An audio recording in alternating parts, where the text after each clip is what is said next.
Welcome to Sports Geek, the podcast built for sports digital and sports business professionals. And now, here's your host who is committed to empowering women in sports, advocating for equal opportunities, and celebrating the achievements of female sports executives, Sean Callanan. Thanks, DJ Joel. I'm Sean Callanan, and welcome to episode 371 of Sports Geek. This week, I chat with Jen Fusci. She's the VP of Ticket Sales and Service at the Dallas Wings and the Panther City Lacrosse. Thank you very much for listening to the podcast. You might be doing so on our website, sportsgeekhq.com. You can find every single episode of the podcast there, but you might be listening to it on your favourite podcast platform, unless that's Google Podcasts, because apparently they just closed down Google Podcasts. But we are available on Apple, Spotify, My Fave, Pocket Casts. And if you can leave a review or share the favourite episode, maybe it might be this one, with a friend or a colleague, I'd really appreciate it. In this episode with Jen, we really dive into the world of ticketing. I've been lucky enough to work on a few different ticketing projects, helping ticketing teams best understand the digital landscape and also the digital marketing levers you can pull from an advertising point of view. It's really important to understand your customer, understand those platforms and how you can leverage those ads. We talk a little bit about it here in my chat with Jen, but as you know, if you listen to this podcast, I love working with podcast listeners. So if you find yourself wanting to get those cheeks in the seats and fill your stadium, please send me an email, sean@sportsgeekhq.com. I'd be happy to help you understand how we go about rolling out ticketing campaigns and membership campaigns using different advertising options that we come across, whether it be in the meta space, and now TikTok is a place where you can run ads and get some really good results. So I think if you're in ticketing, and we effectively are all in ticketing because we're all trying to get those cheeks in the seats, I think you're really going to enjoy this chat with Jen Fusci from the Dallas Wings.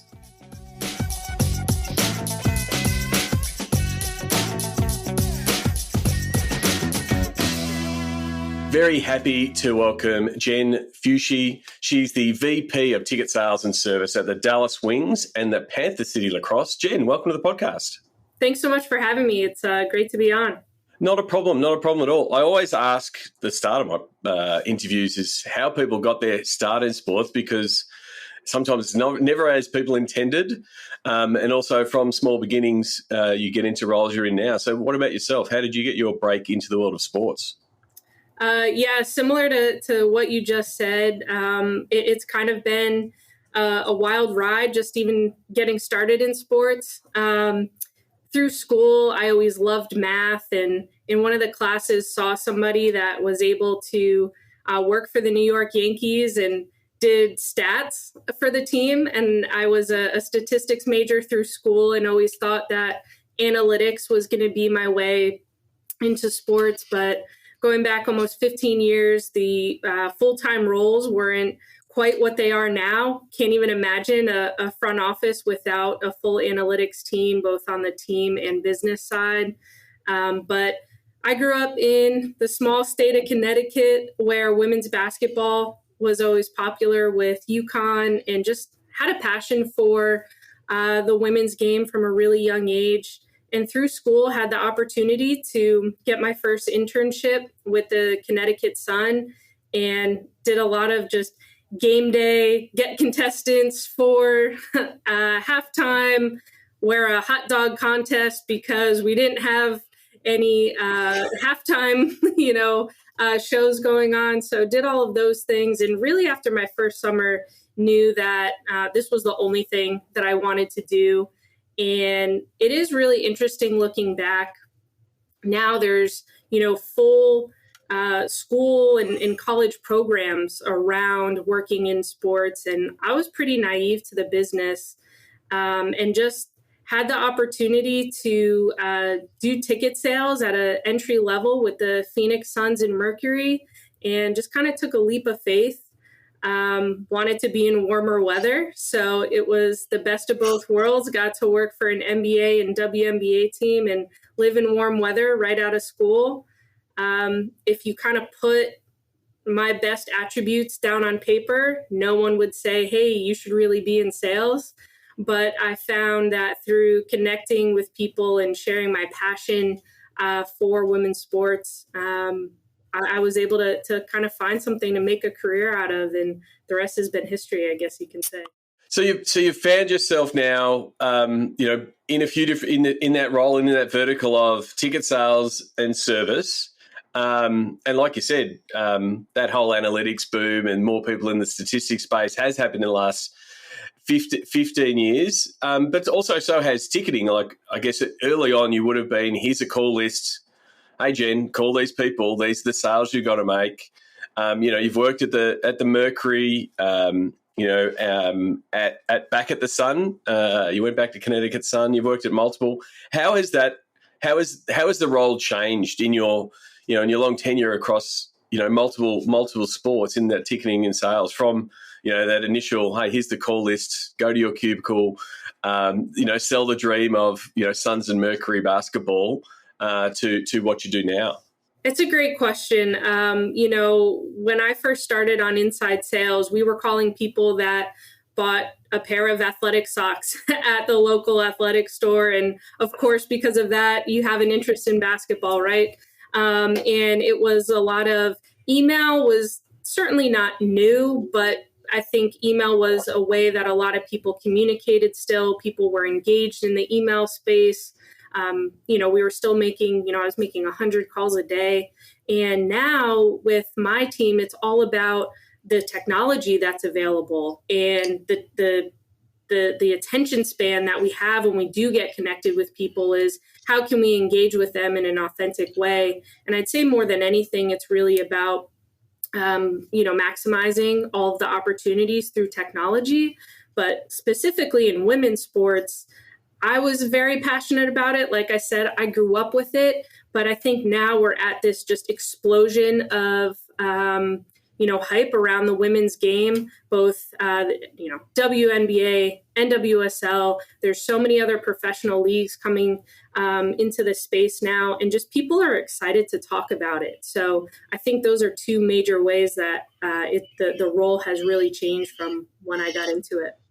I mean, definitely. I mean, I can hear the passion in your voice, but obviously also tapping into that passion and that riding that wave. Like I was lucky enough to be at the Matildas qualifier for Paris 24 with 52,000 people, in Melbourne. And it was a 10-0 win against Uzbekistan, but it was really, everyone was there for the vibe and that push for, in Australia, it's the girls. That's the phrase.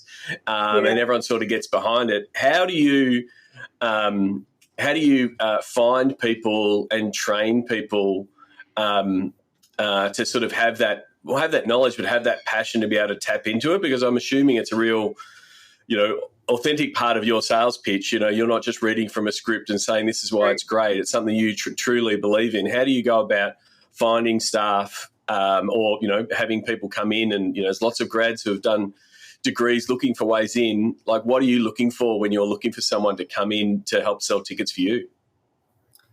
I think, like you said, I have a passion for it. And, I really love connecting with people that share that passion of women's sports. Now, when you're talking about hiring and bringing on a staff, I think my, perception is not that everybody has come up loving women's basketball or has been a fan of the WNBA. I hope that that's what we can continue to grow into. But just people that find the opportunity and can share the excitement around the opportunity that we're in. Whether you're a huge fan or not, part of sales is having the opportunity. And we are really at, and especially here at the Dallas Wings, and why this was a great fit for me right now is the opportunity. We have inventory to sell, but a really great story to tell to the community. And those two things combined are, what makes a great opportunity in sales. And I think finding people that see that opportunity, I think people that are even inquiring about a role or position here tend to see that opportunity or tend to be passionate about it and have a connection to women's sports in some way. And that the people that are successful do believe in the product and do believe in the growth of where women's sports is going. So through the interview process, it's really just about connecting with people, because my passion is so genuine that I think as we have conversations about the opportunity here in Dallas and with the WNBA and really all of women's professional sports and the college level, of course, but just being able to have genuine conversations with people has allowed us to find really great fits for the organization. And the thing is, a lot of either grads coming in or people, ticketing and that sales piece is still a grind, but it's so vital to the world of sports. Like, you are the people that are bringing in the revenue, the cheeks in the seats. You don't have the atmosphere at a Wings game if you guys don't make those sales. It's so critical. And if anyone is looking for a role, if you learn how to do sales, it's a very transferable skill. I've talked to people who started in ticket sales and then moved into sponsorship sales, and a lot of people who are salespeople go, "Oh, I'm not a salesperson," but then you realize, well, you talk to people, you convert, and people like what you're delivering. Well, guess what? You're a salesperson. It's a super valuable skill to have in sports, isn't it? Absolutely. We talk a lot about how everybody contributes to all aspects of the organization here quite frequently. And I think it's important for everybody within the organization to know how they do contribute to the success of other departments. And at the end of the day, bringing people to the games, whether that's through community, whether that's through sponsorship, whether that's through traditional ticket sales. At the end of the day, we're all coming together to support our team, support our community, and sales really is the basis for all of it. And I think it's a great skill to have. You put yourself, early on in a lot of uncomfortable positions, calling 100 people a day, and more often than not getting no's or you caught me at a bad time. And I think being able to handle those scenarios, no matter what you go on to do beyond ticket sales or like me, have made an entire career out of it. I think it's just a super valuable skill and skill set to acquire, especially working in sports. And a lot of people I've spoken to in the ticket sales and moving from either ticket sales and season ticket sales and all of that sort of that space, always count back to mentors sharing some of those tips and strategies. Yes, it's nothing like getting the reps and knowing how to talk to a mum who's trying to cook dinner for 3 kids, and you're trying to have a conversation with her, and she's frantic or would like to go to the games but can't really talk right now, and you work on those tactics. How have you gone? I guess training people to sort of fast track people, and tell us a little bit about the Vault Up Sales Academy and how that helps you get your sales staff ready. Great question. I think the topic of mentor and a mentorship is something that is really important to me. I've had the opportunity to work with my mentor, Amber Cox, for a better part of 15 years. We've been in almost all locations together, and for me, that I had such great people helping me along the way to get to where I am now, that's one of the reasons why I love what I do. So I'm super passionate about women's sports and growing the game here, but I'm also really passionate about being able to provide opportunities and help coach people so they can, do what they want to do, whether that is in ticket sales forever, or more often than not, it's going to be a step beyond that. But the Vault Up Sales Academy took shape this off season in really myself and director of ticket sales, Gus Rodriguez. We had a lot of conversations, and knowing that an inside sales program where it's a lot of hands-on training and you're really kind of thrown into the mix with a safe space of learning, I think is really important in being able to mentor and guide people. And hopefully they don't have to make the same mistakes that I learned or learn the hard way like I did, in a lot of different scenarios is something that's really important to me. So whether it's a ticket sales strategy or just navigating, this profession, it's something that I'm really passionate about, and one of the reasons why I love what I do. And is there key pillars or themes that you've got through that sales training and that mentorship of, like, these are either the tactics you ought to do, or these are the, I guess, qualities you've got to embody to really win at sales and to understand the sale, and also, find the fun almost in the sale, whether it is I'm going to knock over 20 calls and I'm going to make that one sale before the end of the day. Is there something that you sort of say, here's some of the key pillars for success in sales? Absolutely. I think, one of the things that we always look for when we interview for our team is somebody that's going to be a great teammate. And in sales, it's inherently a personal effort, and you have to bring that effort every single day. And it is a grind, especially year 1, year 2, when you're building out your pipeline, when you're creating a network.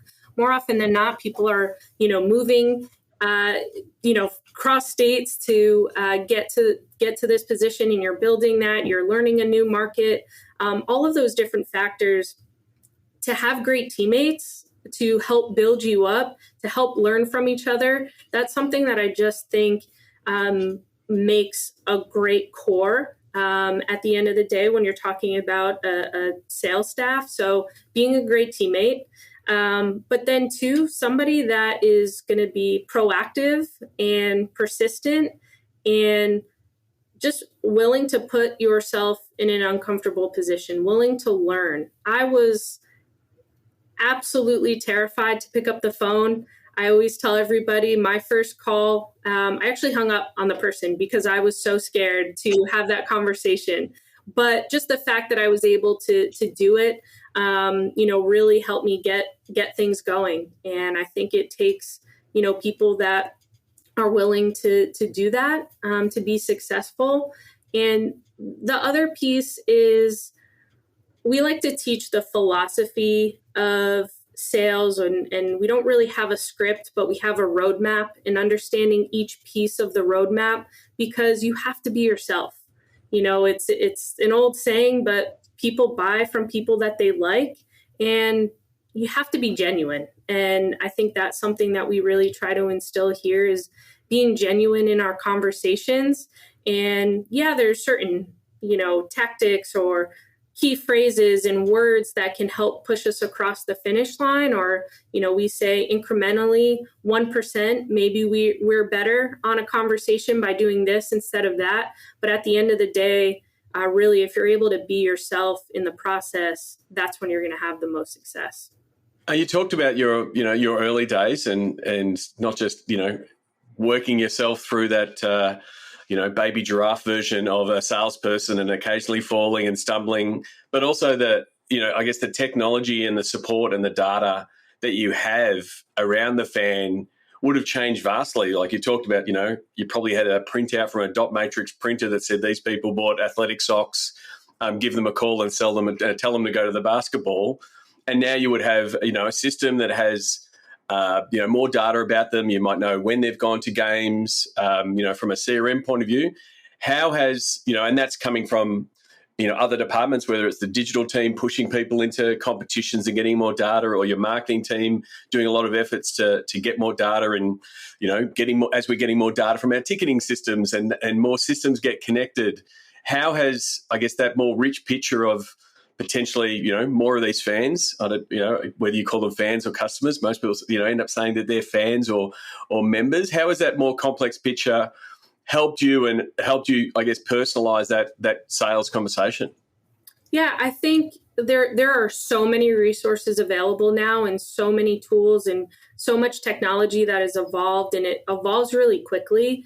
And I think one of the things that, I work a lot on is working with our, business intelligence team, and working with our marketing team to continue to, just create a bigger database, create more fans that we are able to reach out to. But how do we get fans in a position that are more likely to buy versus not? So we're spending valuable time with people that are, right at the cusp, versus somebody that went and bought, a pair of socks at the athletic store. So I think trying to use as much of that technology as possible, that much, data as possible, and then also not get too tied up in all of the resources that are available. At the end of the day, it comes down to a connection with somebody, whether that's text, email, LinkedIn, calls. There's so many ways that we can reach people, but not overcomplicating the process, and just taking it back to that one-to-one connection in terms of, full season ticket sales, groups, things like that. Using it to your advantage, but not tripping over all of what is out there. Yeah, definitely. I mean, you can get into analysis by, paralysis by analysis of, here's our lists. How should we score them? Oh, these people are 87%. I'll definitely buy. Let's talk to them. And then you pick up a prospect that's 13% and you connect because you know something else, or you hit something in the conversation that it's not in a CRM, and you make the sale. It must be, there must be some people that go, oh, I want to follow the numbers, and the numbers will say this will be a sale. But really, everyone's a sale once you start the conversation. That's exactly right. Exactly right.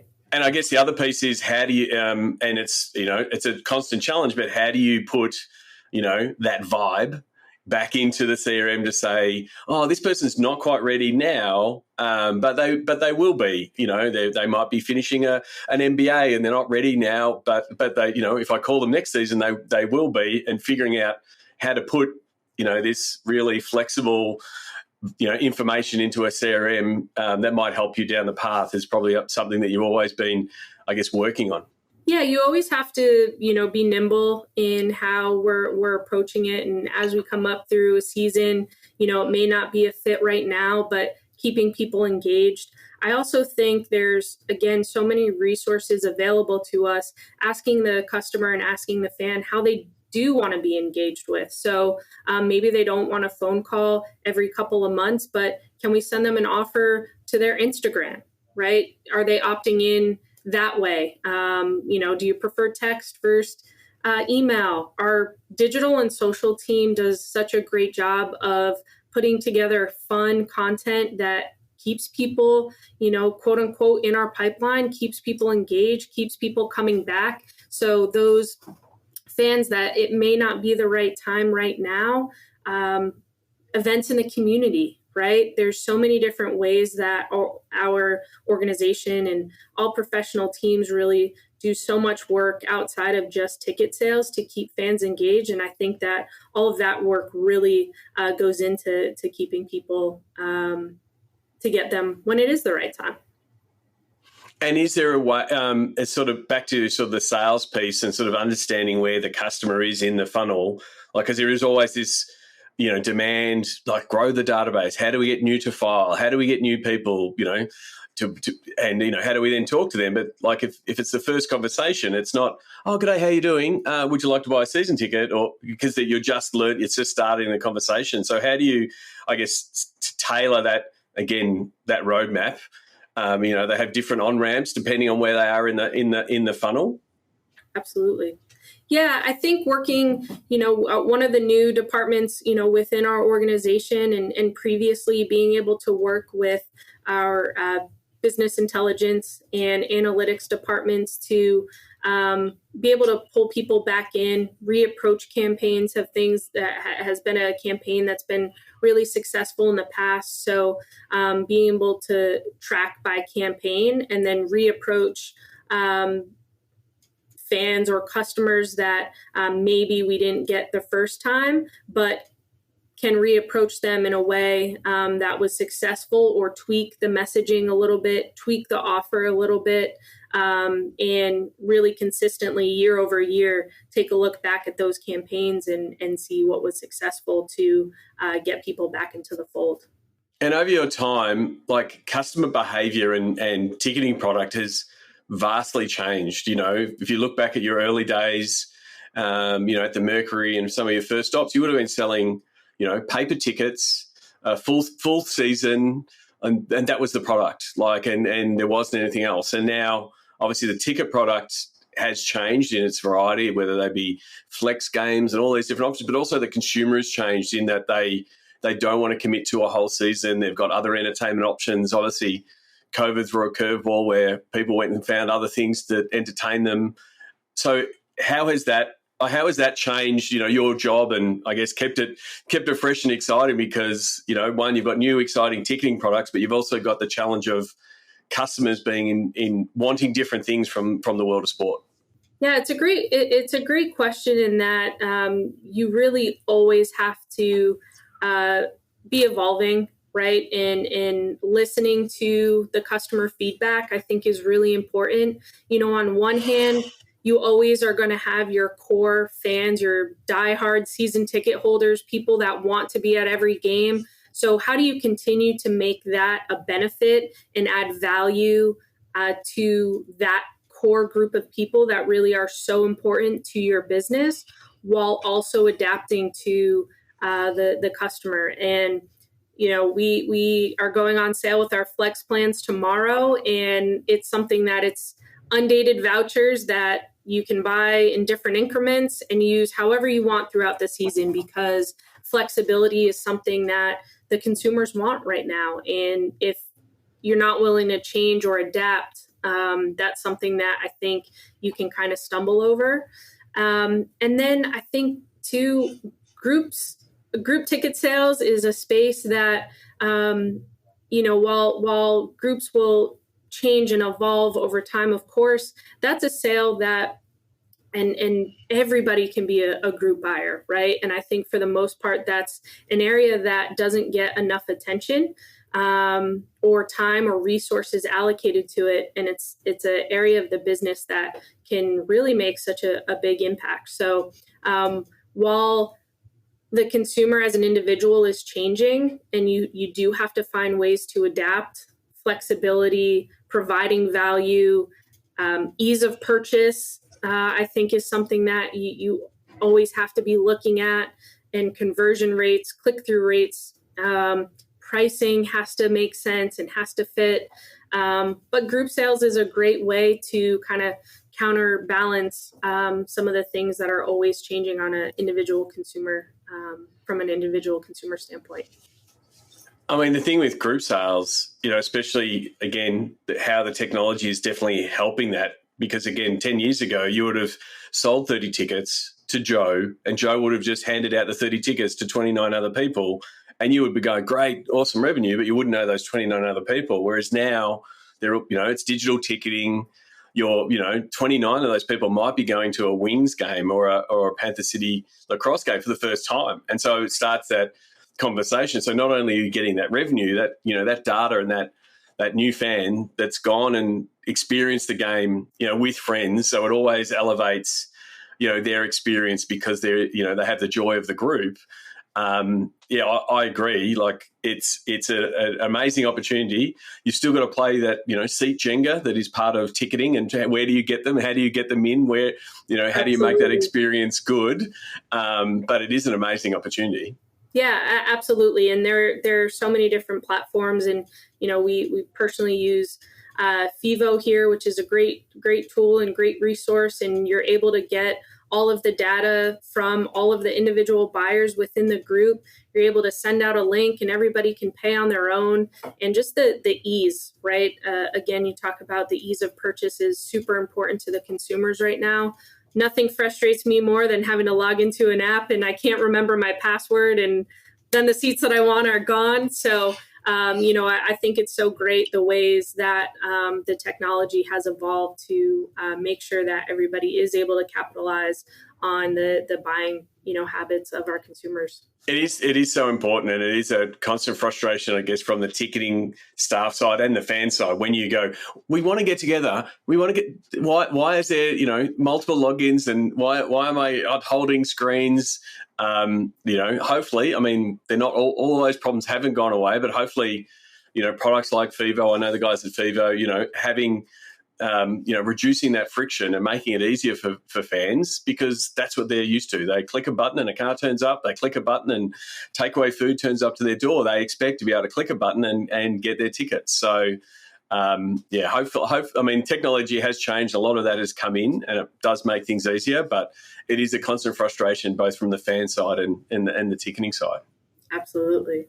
And from your point of view, you talked about like marketing and digital teams and how they support your message. Like I talk with digital teams and, one, you should always be selling the live experience. Like it's great that you're showing the shot from the court side or from the back of the stadium and seeing the fans, but it's like, you want to be selling that FOMO and have that secondary message. What are some of the things that you like of working with different digital and marketing teams to say, oh, thanks guys, that type of effort or those types of that type of content really helps bring people in?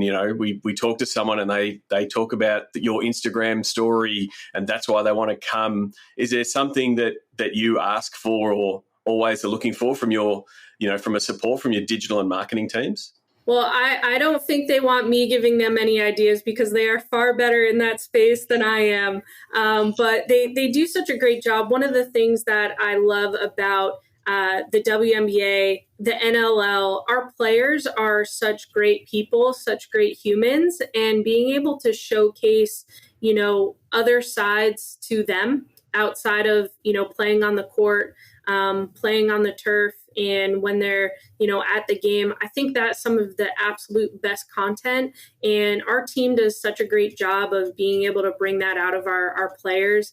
And that's what people connect with. They connect with the walk-in and the drip and what people are wearing. And I think that being able to showcase that side of our players and our athletes, that certainly helps get new fans in the building. And again, our team does such a great job of being able to come up with unique ways to show that I don't have to give them any ideas. Every now and then I'll just ask them to pop in a ticket link here and there, but no, they do a really great job. And I think both leagues have such phenomenal players, phenomenal humans outside of the sport.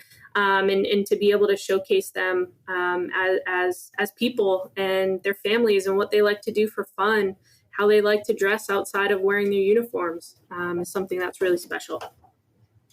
Yeah, one of the things we do with Digital to Dollars, which is trying to get more revenue from what you're doing in digital, and ticketing is a big part of it, is having that mindset from your digital folk to go, oh, I want to do this piece of content and it's going to be, creatively it's going to be terrific, but the why behind it is really important. And it's like, oh, I want, a 12-year-old girl to really be watching this all the way through and to be tapping their, mum and dad at the back and go, oh, I want to go to a game. And so that's the emotional response. But then the digital marketing technology person behind me goes, that's a really good remarketing audience. If we can get, everyone in the region to be really rallying around that hype reel or that behind the scenes, then it becomes this other data point.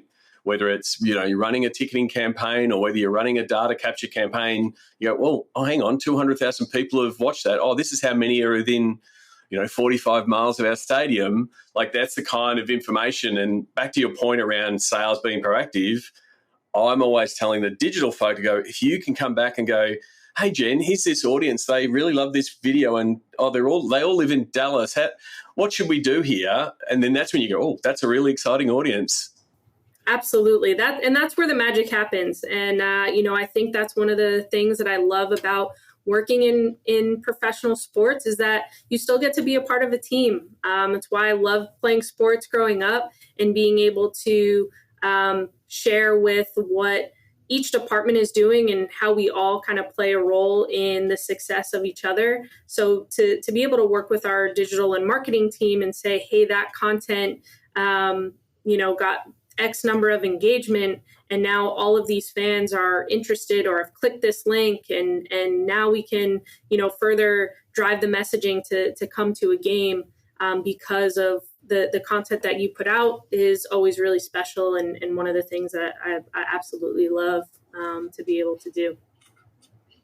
And for me, like that's what I want the digital teams to be sharing in that win, to go, oh, look, here's this content that does funnel, because again, it's great to get likes and follows, but it doesn't have the dollar amount. But if you can say, oh, this piece of content worked really well with the ticketing team and we got more season ticket renewals this week because of this content, it does give the digital team that commercial focus and that whole front office sort of banding together as one. One of the things I wanted to ask you about your targets and the stadium size doesn't change. Doesn't matter what's happening on the pitch. It's always, there's an empty seat, Jen. Please fill that seat, no matter what's happening. How do you, you've probably been in times when the team is flying and it's a hot ticket and people are talking about it and it might be easier. But then other times that, that when the team's not traveling well, how do you mitigate and try to, smooth that out, from a ticketing and sales point of view? Yeah. I think one of the things that I am, very heavily involved with here is, the inventory management, the pricing analysis, and really figuring out ways that we can maximize, revenue based on, our seating capacity. But I think especially in a market like DFW that's heavily saturated, it really is about sometimes leaning into, why we're different than every other sports team in the area, and being able to share that message to get that empty seat filled, right? We are never going to compete with, NFL Dallas Cowboys. Our seating capacity is, just over 6,000. So in terms of what makes us special, it's about the experience and the intimate feeling that, when our stadium and when our arena is full, it is loud and it provides such a great home advantage. And people tell us all the time the reason why they love coming to our games is that intimate feeling. And I think the experience then will be a trickle-down effect. That fan that comes into that one game is then telling, we get so much of our business from referrals and from people saying, like, you've got to come check out the Dallas Wings or Panther City. Lacrosse is something that is not super popular in DFW. So a lot of times it's about education. And once one person comes to a game, we know they're coming back and we know that they're bringing their friends. So I think really leaning into what makes you different from the other teams is how we continue to try to, fill the building. Community efforts is another way. Our social responsibility team does such a fantastic job of getting out in the community. And can we recognize the work that's being done with these groups, bring them to a game and showcase it to our audience? So really leaning on other departments as well, and the like back to digital, but leaning on other departments and the work that they're doing, the community efforts is another way, where we'll highlight different businesses and be able to, local businesses and be able to showcase what they have going on at different games. So there's a ton of different ways that, we try to bring new people into the building. And at the end of the day, the goal is to be able to connect the dots with everything that we're doing, whether that's digital, whether that's what we're doing in the community, whether that's, integrating authentic partnerships, are all ways that we continue to look to fill the building. You mentioned lacrosse there, a new sport for you. As a salesperson, do you just apply the same template and then learn the nuances of the sport and some of the differences of the fan experience and how the fan base is maybe slightly different to a Wings game? What were some of the things that you had to maybe even relearn or unlearn going into lacrosse? So I was able to work for the NLL actually in Connecticut. It was a very similar model where we had a WNBA team and we had an NLL team. And in Connecticut and in the Northeast, the outdoor game is pretty popular, and I grew up around it, so was familiar with it. One of the differences, though, that I learned from lacrosse is the indoor game, the box game, which actually originated, mostly in Canada and was their sport in Canada. There isn't necessarily the same cohesion from like a youth basketball to professional basketball. So when we were reaching out to youth lacrosse clubs, they're like, well, the sport is way different indoor than it is outdoor. And it is. The indoor game is fast paced, it's physical, fight like they do in the NHL. So I think that there is a lot of different things to to learn. And it's not a one size fits all. What worked for lacrosse in Connecticut may not work here. So for us, it's about leaning into the market in Fort Worth, where we play out of for Panther City, and figuring out different ways to get general sports fans or general entertainment seekers into the games, because you don't have a pool of, hey, we're huge basketball fans, right? People that are huge lacrosse fans in Texas is a lot smaller. So how do you continue to find groups and people that are excited to come to the games, because the games are a blast. I think we scored last game 3 goals in a minute and a half to win the game. So it was pretty exciting. So is it that same sort of mentality of, like, if you want an up-close experience, feel close to the action, feel like you're a big part of it, you can get that at Panther City. You can be closer to the action, than you would if you're at a Stars game. You're definitely closer to the action if you're at a Cowboys or a Mavs game. It's quite easy to, pull together a few friends and say, let's go check this out, and become an entertainment, more in that entertainment experience and in that education space of, once you've been to a game, sort of trust us. But that's sort of your messaging. Yeah, I think there's a lot of great stories behind Panther City Lacrosse right now.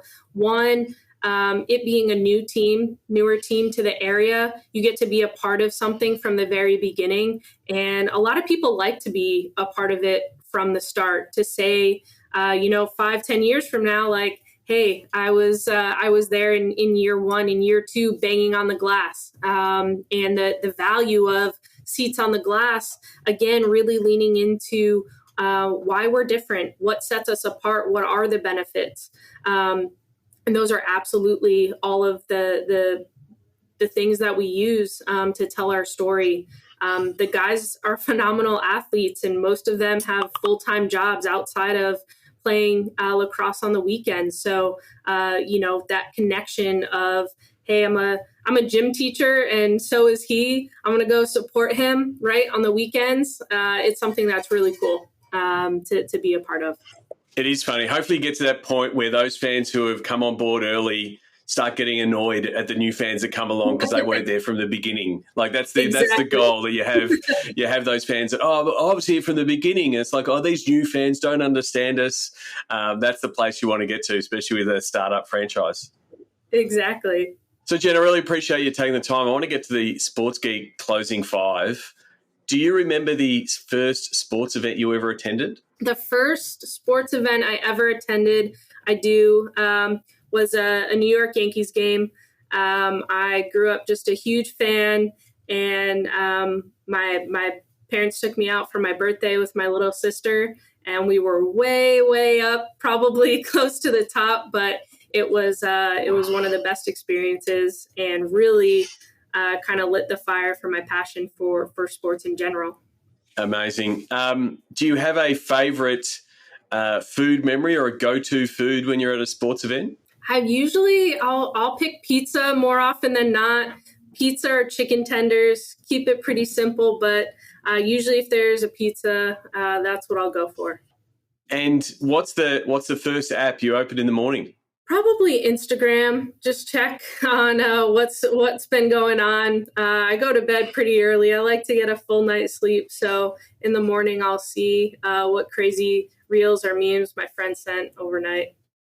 All right. And is there someone that you follow? It might be an author, someone you follow on LinkedIn, or a colleague or something like that the podcast listeners should follow, and why? I think one of the accounts that I find a lot of value in is Front Office Sports, just to keep up with what's going on in the industry. They're a great resource. But I also love to follow all of the other teams in the leagues that I'm working for, or, working in the WNBA, seeing what's going on in the NWSL.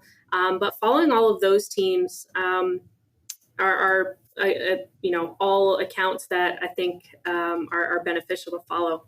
I mean, I use the phrase "steal with pride." I'm sure you're looking through and go, "Oh, that's a really good ticketing campaign. How can we adapt Absolutely. that?" It's one of the things you have to do, and I think you also work in a league that is rather collegial in that you can call different people in different markets and say, Absolutely. "Oh, how did that work in Seattle?" Or do you think this will work in our market? So it's always good to be able to reach out to colleagues at different teams. Absolutely. And we have a really great group that is always willing to share. And we just want to see the success of all the teams. We'll battle it out on the court, but, we want to see all teams be successful on the business side. And so this one, you can answer both personally and then maybe put your ticket sales hat on and tell us. But what social media platform is your MVP? So professionally, LinkedIn, I think that's a place that I get just a ton of information from. I love to share what we're doing here with the Wings in Panther City. I love to highlight the success of my team and the fun that we have, all the crazy contests, but also being able to see what's going on with others. So LinkedIn is probably my MVP on the professional side. And personally, I love Twitter or X. I'm a big UFC fan. I love UConn basketball. So that's my space to kind of get ingrained into those worlds because I don't have too many people in the real world around me that have those same interests. So I love to be ingrained in that space on Twitter and X. Yeah. I mean, it's a great point on LinkedIn, especially when you have been at different roles, at different cities. It also keeps you connected with, you still are connected with people at the Mercury. You're still connected with people at Connecticut Sun. They're sharing their similar stories, what they're doing. It keeps that professional connectivity there. And I think, LinkedIn does a fantastic job of that. I would agree. Absolutely. And lastly, when people get to the end of this episode and they say, that was really good, I really enjoyed the conversation with Jen, what is the best way for someone to reach out and say thank you? Well, hopefully everybody can find me on LinkedIn. That's probably the best place to catch me and what's going on. So LinkedIn, my MVP social media app. No problems. We'll put a link in the show notes so you can connect with Jen. Tell her that you listened to the episode and pass on your thanks. Jen, I'm going to pass on my thanks. Thank you very much for coming on the podcast. Really appreciate it. And good luck for the seasons ahead. And may you sell many tickets and get those cheeks on the seats. Thanks so much for having me. It was great chatting with you today. And we'll look forward to all of the upcoming podcasts. Looking to help your digital or sponsorship team? Book in for a Pick My Brain session with Sean Callanan to help your team level up. Book now at sportsgeekhq.com/pickmybrain. Thanks again to Jen Fusci. You can send her a message on X, Fusci, FUSCI28 on X, or you can message her on LinkedIn and tell her that you listen to the podcast. I really do appreciate when listeners reach out to guests and thank them for sharing and being generous with their time and their insights. Before I wrap up, I just want to have some closing thoughts. There's a bit of a hot topic here in Australia, definitely in the AFL world at least, and it all revolves around athlete education and crisis prevention. The story itself is quite tabloid. I won't dive into it. I might put a few links to it, but it's causing some PR headaches for the Brisbane Lions, where some leaked WhatsApp chat photos have got into the wrong hands and caused some potential problems. A lot of it is very tabloid. But is there ways potentially that this could have been prevented? I would say there is. We've done some athlete education with a multitude of different sports teams and leagues, working with athletes to help them understand, what privacy and protection looks like, both themselves and their friends and families and their partners and the like. Also helping them understand what social media trends are working, what's going to work for them, how they can go about building a personal brand, and how they can go about understanding working with the media and the club in this ever-evolving digital landscape. WhatsApp chats, they can't be banned. They won't be banned. They're always going to happen. They are effectively an extension of locker room banter. And normally where I land on when I'm with a group is talking about loose phone security, not having appropriate security on your phone. So if you lose your phone, then anything on that phone is fair game, including a potential WhatsApp chat with your whole playing group. And then the second bit, which is where I think the Brisbane Lions players fell foul, was cloud backup. So WhatsApp, it can be as encrypted as all encrypted messaging and everything like that, and provides a whole bunch of security. But it also has an option there that says, do you want to save all the images and media that are in your WhatsApp chats? And if you click that button, it will save back to the cloud. And this is where the issue arose, because someone else had access to the cloud and then they started seeing those things. Now, I'm not saying we should be shutting down this type of content, but you want to have your players aware what they should be doing and the dangers of potential of these groups, whether it be inappropriate content, inappropriate discussions, inappropriate photos. Now, yes, obviously you would like to train the behaviour in the first place, but I have stood in front of quite a mature football group, and I said, you guys have got a WhatsApp chat, yeah? And if someone read that WhatsApp chat, would you be okay with anybody reading that WhatsApp chat? And then there was a few eyes darting around the room. And so that's the piece where it's like, you've got to realise, one, that all of that content will be eventually leaked in some way. Also, understand that your phone security is really important. And then the second thing is protect yourself in understanding that someone could send you something, and then if you've got your cloud backup saved, that photo will end up in your cloud backup. Even though you didn't generate it and you didn't post it and you didn't source it, it will end up in your cloud. So I think there's a case for some education on a yearly basis to protect your athletes, to protect your club, protect your brand. So if you are interested in a Sports Geek education session for your playing group, or your board for that matter, helping them understand some of these issues, send me an email, Sean@sportsgeekhq.com.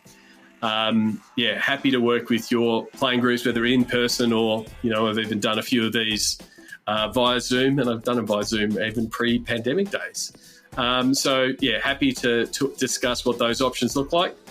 For a wrap-up, travel update, I will be in Detroit for the NFL Draft from April 23 to 28. If you're in town, please let me know if you're going to be in Detroit for the draft. And then I'm going to be in LA from April 28 to 30. So already organised a few meetings, but if you're in town, if you want to catch up, or even better, if you would like a workshop, reach out, Sean@sportsgeekhq.com. Until next episode, my name is Sean Callanan, and you've been listening to Sports Geek. Do you get Sports Geek news? Sean Callanan analyzes the latest sports business articles for you weekly. Sign up at sportsgeekhq.com. Want to help drive more revenue from your digital efforts? Book a time for a call. Go to sportsgeekhq.com/phone call.